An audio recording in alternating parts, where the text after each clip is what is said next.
आता सुरू करा. नमस्कार मित्रहो, मी एकनाथ पाटील तात्या.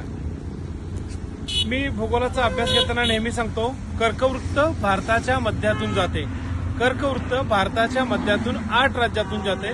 गुजरात, राजस्थान, मध्य प्रदेश, छत्तीसगड, झारखंड, पश्चिम बंगाल, त्रिपुरा आणि मिझोराम. त्यातल्या मध्य प्रदेशात आज मी आहे आणि त्यातल्या रायसेन जिल्ह्यातून हे कर्कवृत्त जातं. बघा इकडे रायसेन जिल्हा. मी आता आहे रायसेन जिल्हा, सांचीच्या स्तूपाजवळ मी आहे. आता इथून जवळच सांचीचा स्तूप आहे मित्र. आणि रायसेन जिल्ह्यातून हे कर्कवृत्त गेलेलं आहे भारताच्या मध्यातून.